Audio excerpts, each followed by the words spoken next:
Australian women in politics have had enough. Women MPs are increasingly saying that's a culture in dire need of change.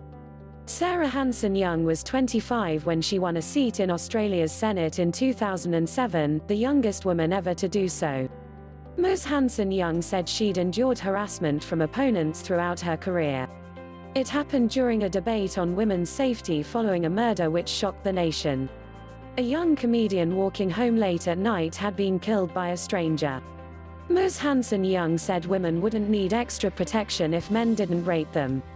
In response, an older male senator called out, "You should stop shagging men, Sarah." Liberal Democrat Senator David Leyonhjelm, known for revelling in his controversial remarks, refused to apologise when confronted by Ms Hanson-Young, who is divorced with a child. He instead repeated his comments and other explicit claims in TV and radio interviews. He accused her of hypocrisy.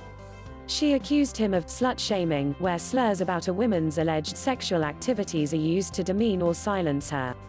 Ms Hanson-Young said her 11-year-old daughter was asked at school whether her mum had lots of boyfriends. "I decided at that moment I'd had enough of men in that place using sexism and sexist slurs, sexual innuendo as part of their intimidation and bullying on the floor of the parliament," the senator said in a later interview. She is suing Mr Leyonhjelm for defamation, on the grounds that he had attacked her character by suggesting she was a hypocrite and a misandrist, man-hater, and by repeatedly accusing her of making the claim that all men were rapists. Mr Leyonhjelm has consistently denied defaming her. Ms Hanson-Young says she took the action because she is in a powerful enough position to do so, whereas many women who encounter such comments at work are not. "If we can't clean it up in our nation's parliament, well, where can we do it?" When one woman sensationally quit the ruling Liberal-led government last year, she sparked something of a groundswell revolt. Australia, a hotspot of political coups, had just witnessed Prime Minister Malcolm Turnbull's ousting by party rivals. Julia Banks felt she had to act after experiencing the vicious infighting. She pointed the finger at the scourge of cultural and gender bias, bullying and intimidation, saying, "Women have suffered in silence for too long." Ms Banks stands to deliver her resignation speech, prompting government MPs to leave the chamber.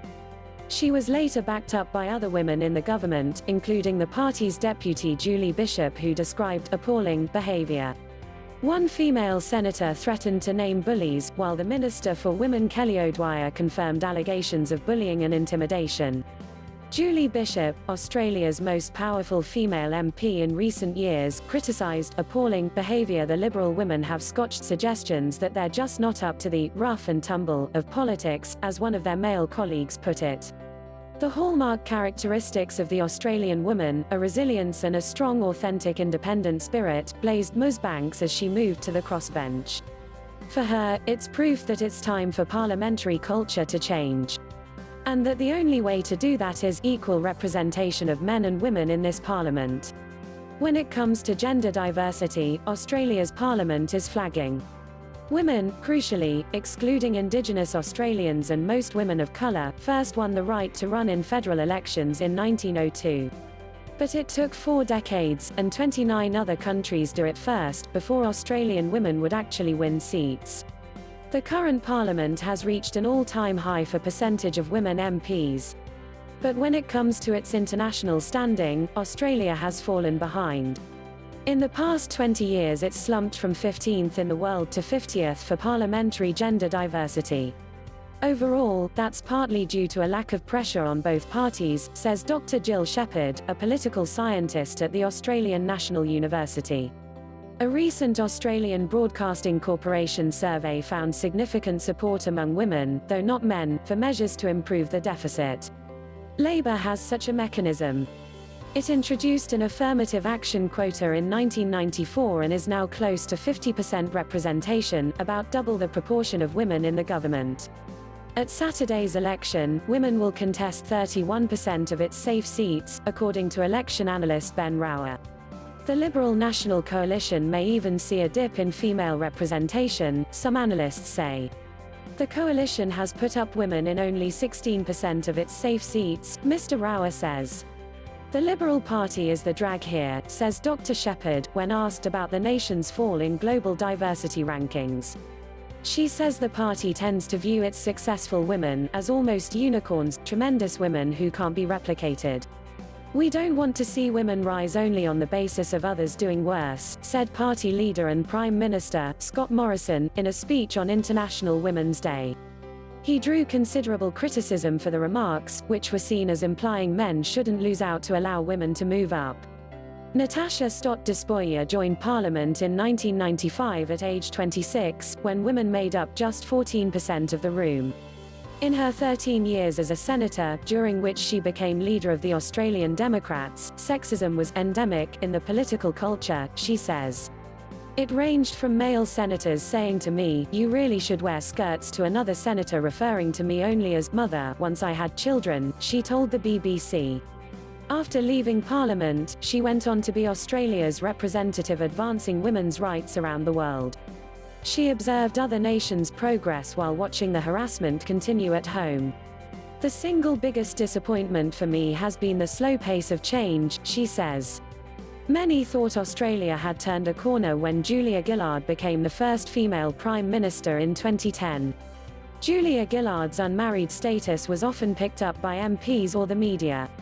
Ms Gillard achieved many reforms in a tough 3 years of minority government. But her seizure of the top job, ousting Kevin Rudd in a party coup, haunted her reputation and public legitimacy. Opponents and some media regularly portrayed her as a Lady Macbeth figure, a characterization that invokes latent fears about ambitious women. Debate over policies like a contentious carbon tax often degenerated into personal and gendered attacks. She was routinely demonized for being unmarried and childless in office, say Associate Professor Cheryl Collier from the University of Windsor and Associate Professor Tracy Rainey from Ryerson University, both in Canada. Such terms are rarely if ever used to describe male heads of state, they say in a 2018 report which compared the treatment of women MPs in Australia, UK and Canada. Throughout her time in power, the Prime Minister was called by her critics and opponents. Then, opposition leader Tony Abbott was criticised for standing in front of controversial protest signs in 2011. Even women who have reached the top of the political ladder are working within an institution that privileges masculinity, say Professor Collier and Professor Rainey. In 2012, Ms Gillard confronted the sexist, misogynistic attacks in a searing speech in Parliament. It reverberated around the world, and to this day girls in Young Labour can quote it like a chant.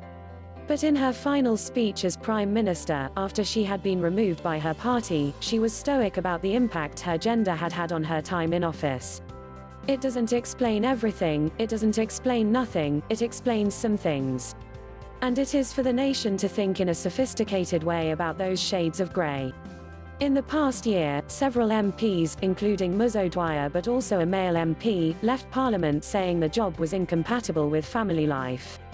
But Dr. Sonia Palmieri, a gender politics researcher at the 50/50 by 2030 Foundation, which wants to achieve gender parity in leadership, says unacknowledged bias remains the fundamental problem. "Our system always seems to assume that our political actors are gender neutral, when in fact they revolve around standards which are masculine and of course that excludes and shuts out women," she says. Dr. Palmieri argues this is partly because of specific notions of good political leadership in Australia. She suggests there are roughly 2 types of accepted leader styles. The first is the idea of the larrikin politician, a unique Australian term for a boisterous person, usually a man, whose bad behaviour is excused as disregard for convention. Ms Hooser, a single mother, later said the slut-shaming smears ended her career. Her party asked her to step down less than 2 days after the report, she said. A subsequent Labour investigation found no evidence of sexual harassment, but said complaints that staff were subjected to unreasonable management have merit. Dr. Shepherd says both major parties are held back by traditional assumptions about women. Party organisers fast-track men to office while throwing obstacles in the path of women candidates, she says. They're not doing it deliberately, rather they're acting on decades of ingrained behavior and what they're used to. Men are just seen as the safer option. However, her research shows that women are very electable. Her survey of more than 2,000 Australians in 2018 found that when other markers were equal, women candidates were actually more popular than men. In her school years, Megan Stevens, 19, harbored ambitions of a career in Parliament and is now studying politics at the University of Melbourne. But increasingly she feels that she would be more comfortable working behind the scenes as a political staffer. "How they treated Julia Gillard really put me off," she says. The same goes for Liliana Tai, the University of Sydney Student Union president and a debating champion who interned at Parliament over the summer. She says pursuing a career in real politics is an almost overwhelming prospect. Ms Tai fears that the cultural change needed to allow someone like her, a young, Chinese-Australian woman, to become an elected representative may not be achieved in our lifetime. People think of leaders as what they're familiar with and what they know, and historically that's been predominantly male, predominantly Anglo people, she says. She believes that both parties still cater towards stereotypes in selecting candidates. "I think they fixate so much on electability that they prioritize what they think people want, and that leads to a pernicious cycle of not having change. But you need to be a bit brave, and go out on a limb and give that new person a chance." Last year, the failed leadership bid by the government's most powerful woman, Julie Bishop, proved to Ms Tai that merit isn't enough. Ms Bishop was deputy to 4 successive male party leaders over 11 years. An MP for 2 decades, she also served as Australia's first female foreign minister. But she resigned from the front bench last year after losing a leadership battle to Scott Morrison. Her prospects were dashed by colleagues who tactically voted to keep another man out. The Australian Financial Review called her the female prime minister who never was. On the day of her resignation, she wore scarlet heels. Ms Tai says she also took some hope from Ms Bishop's departure. She mentions her final parliamentary speech, where the outgoing MP said public office was one of the highest callings. "I really resonated with that because that's what I believe too," says Ms Tai. "Being in Parliament is still the best way to represent people and bring about change." News script taken from BBC, edited by Jay Savage and Anna Jones. Thanks for watching.